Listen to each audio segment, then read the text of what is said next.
Why would you hire in the US for roles like video editors, project managers, social media managers, when you know these are skills that anyone in the world can learn? Not only can they learn it online, but these marketing skills are taught throughout all universities in the whole world, and the curriculum level is not really that different to the ones in the US. The best people, from my experience of hiring 37 remote workers and placing them to US companies, are the ones that actually learn by doing it themselves, with experience, with clients, or they learn it from the internet. Listen, there are tons of other ways to hire remote workers to do the same, if not a better job, than hiring in-country or in-house employees. Obviously, this applies best if you're in the US and have US companies' margins, because what you're looking to do is outsource this to regions where the local labor cost is much lower. How do I know these tons of other ways and how easy it is? My name is Calvin, and I have placed over 37 remote workers to teams like Frank Ponce, Mr. Beast's producer, 7-figure marketing agencies, and also Fortune 500 brands and their agencies. In this little piece of content, I'm gonna talk about why those big companies that I just mentioned use this cheat code called outsourcing to save cost and actually increase profit and revenue. Here are the top 5 benefits of outsourcing, especially for your marketing department. Number 1, they're hungrier to work as hard for you compared to in-house employees. Let's take video editing as an example. If you're hiring an experienced video editor in the US, like a good one, it's gonna run you up around $80,000 per year for a decent and experienced video editor, not including the benefits, the health insurance, the 401k, etc., etc. In Indonesia or Asia, editors with 3 to 5 years of really good experience and a really good portfolio will only cost you around 36k per year. I know what you're thinking, it's cheaper, but it has to be worse quality than the ones I can hire in the US. Now that's where you're wrong. They actually work better and harder for you, and I'm gonna give you a reason why. Listen, imagine if you're a US employee. With the average wage as it is, would an increase of $200 per month in pay rise mean anything to you? It won't, because it's just too little. Whereas these Asian employees will work their socks off to get a $200 per month pay rise or increase in wages. Because the discrepancy in the baseline salary is so big that $200 per month in increase of salary could account to more than 10% of their actual salary, which is insane. And you have to remember that their overall base pay is already 70% cheaper than their US counterparts. Now, a good company culture should always reward those with merit, right? You want to reward your best employees that do the best work and then give them pay rises. Now, imagine building a team fully in Asia where those pay rises won't even make a dent to your bottom line. That's the power of outsourcing. A driven team, and you can give them pay rises whenever you want and not eat into your margins at all. Win, win, win. I believe good business owners should always be mindful about their employees' career path, and what better way to do it than outsource that career path to someone in Asia.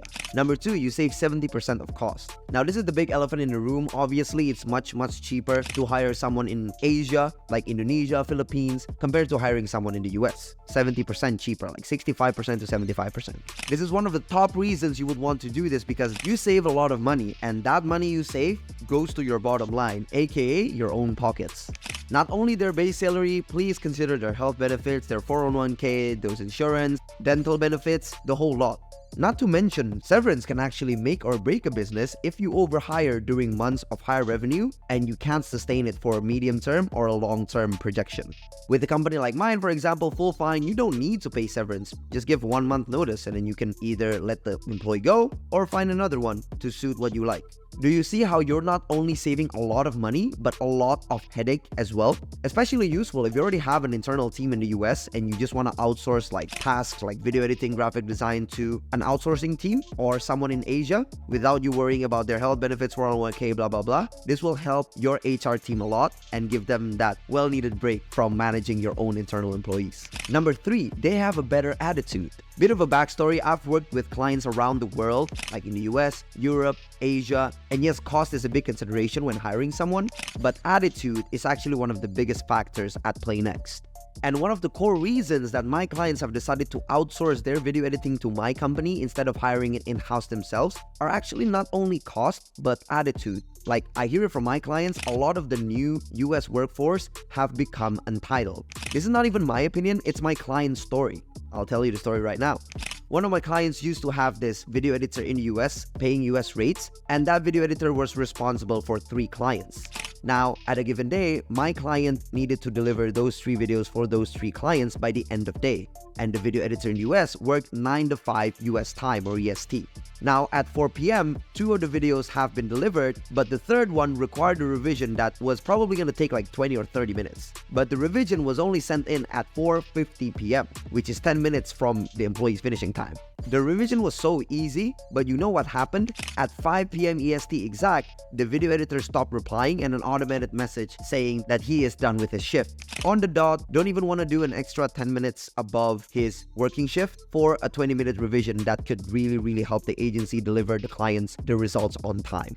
Even if the US employee would have gone the extra mile, he would have asked for overtime. Now, I know employee rights and then working shifts, blah, blah, blah, blah, but not every business can be this minuscule when it comes to paying their employees. It's 10 minutes over the working shift, like it's nothing. Now, contrast this to an Indonesian editor that I placed into his team once he onboarded to my agency. Even 1 hour after his working hour has ended, where my client sent in a revision that he said that it could be delivered like the next morning when his shift starts the next day, that editor did it in 1 hour after his shift has ended and then delivered the result there and then.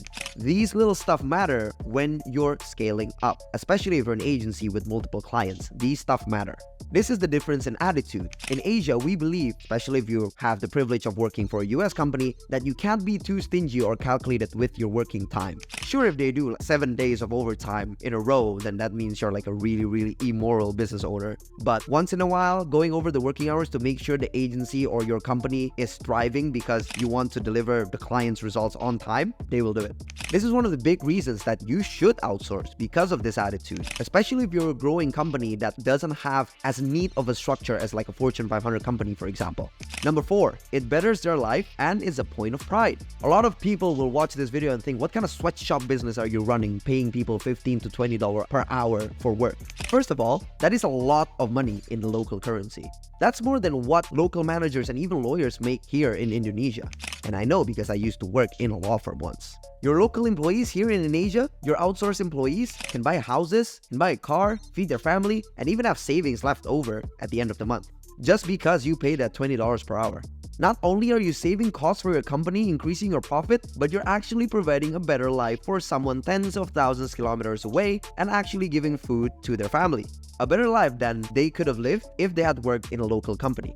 Now, second of all, pride. Here in Asia, we still hold US countries and other Western countries to a higher degree than our own country or Asian countries. Prime example, if you go to Bali and you're white, then there's a 70% chance that a local will ask to take a picture of you on the beach. My theory is this is due to Hollywood. We watch the Avengers, we listen to English music. That's where kind of like the feeling comes from. Now, we human beings are beings of pride. Like, when you get together with your extended family or your high school friends, the first question that they're gonna ask, so what do you do now? And trust me, when my employees are asked this question, they answer it with a lot of pride. Yes, I work for a US company. And their parents are proud of them because they work for a US company. It's a very big sense of pride for local people here in Indonesia. I even had one of my project managers give a keynote to their school alumni for handling 20 plus clients, US clients, at a given time in my video editing agency. At just the age of 23, I always view pride of work as one of the key determining factors whether someone will work hard or not. If someone is prideful and is very proud of what they're doing every day and what they have accomplished, what work they're doing, then they're going to do a better job than someone who's not. And number 5, flexibility and a sense of security. Imagine you're a marketing agency and you have 5 big clients that pay you every single month. Now imagine something like COVID happened again, clients pull their marketing spend, and yes, marketing spend is the first thing that's gonna go away from the budget, and you're left there with a lot of in-house US employees. You need to pay their severance, their wages even, whatever you do to keep the lights on. Can you even fire all of them? The severance pay will kill you as a business. If you are abroad, you can pay like little severance, if at all, if you're using an agency like mine for full fine, where you don't have to pay any severance. Now the reverse is also true. Imagine if you're scaling up and you need to hire a lot of employees with a specific set of skills like web design, video editing, copywriting. Which company do you think would get that person first? The company that hires only in Arizona, US locally? Or the company that has access to a global talent pool?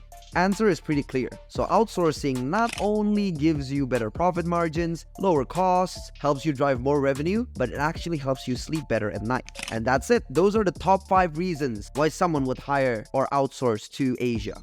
Now, if you want my team to do the hiring for you with a 30-day not a fit guarantee, where if you think that the employee is not a good fit within 30 days, we'll return your deposit, your money, 100% all of it back, and we'll actually take on the cost of that employee's first month's salary, and you don't need to pay severance, and we pre-train them for you, then click the link in the description to find out more. If you enjoyed this video, I'll be making more videos like these every week, so be sure to like, subscribe, and comment what other videos you want me to cover regarding outsourcing and hiring in Asia. Till next time, I'll see you. I'm Calvin. Bye-bye.